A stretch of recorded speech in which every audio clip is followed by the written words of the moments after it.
بسم اللہ الرحمن الرحیم۔ رسول اللہ صلی اللہ علیہ وآلہ وسلم نے ارشاد فرمایا، مسلمان کا صدقہ اس کی عمر میں اضافہ کرتا ہے اور بری موت سے بچاتا ہے، اور اللہ تعالیٰ اس کے ذریعے تکبر اور فخر کی بیماریوں کو زائل کرتا ہے۔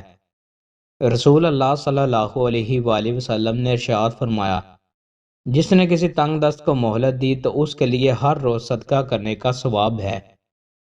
رسول اللہ صلی اللہ علیہ وآلہ وسلم نے ارشاد فرمایا، نکاح میری سنت ہے تو جس نے میری سنت پر عمل نہ کیا وہ مجھ سے نہیں۔ رسول اللہ صلی اللہ علیہ وآلہ وسلم نے حضرت عائشہ رضی اللہ تعالی عنہا سے فرمایا، تمہارے عمرے کا ثواب تمہاری تھکاوٹ اور تمہارے خرچے کے بقدر ہے، یعنی جتنا زیادہ خرچہ ہوگا اتنا زیادہ ثواب ملے گا۔ رسول اللہ صلی اللہ علیہ وآلہ وسلم نے ارشاد فرمایا، اللہ تعالیٰ ایسے شخص کو اپنے عرش کے سائے میں جگہ دے گا جس نے تنہائی میں اللہ تعالیٰ کا ایسے ذکر کیا کہ اس کے آنسو جاری ہو گئے۔ رسول اللہ صلی اللہ علیہ وآلہ وسلم نے ارشاد فرمایا، جو شخص کسی عورت کو اس کے خامند کے خلاف یا غلام کو اس کے آقا کے خلاف بھڑکائے وہ ہم میں سے نہیں۔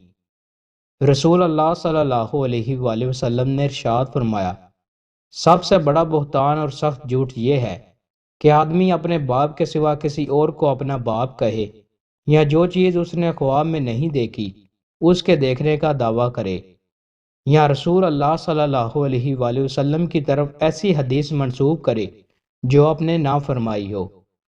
رسول اللہ صلی اللہ علیہ وآلہ وسلم نے ارشاد فرمایا، جو خوش آوازی سے قرآن نہیں پڑھتا وہ ہم مسلمانوں کے طریق پر نہیں ہے۔ رسول اللہ صلی اللہ علیہ وآلہ وسلم نے ارشاد فرمایا، اللہ عز و جل فرماتا ہے، میرا بندہ جب دنیا میں مجھ سے ڈرے گا تو قیامت کے دن میں اسے امن دوں گا، ہر آفت سے محفوظ۔ رسول اللہ صلی اللہ علیہ وآلہ وسلم نے ارشاد فرمایا کہ جس نے سورہ بقرہ کی 2 آخری آیتیں رات میں پڑھ لیں وہ اسے ہر آفت سے بچانے کے لیے کافی ہو جائیں گی۔ دوستوں، مزید اچھی ویڈیوز کے لیے ہمارے چینل کو سبسکرائب لازمی کریں۔ بہت شکریہ۔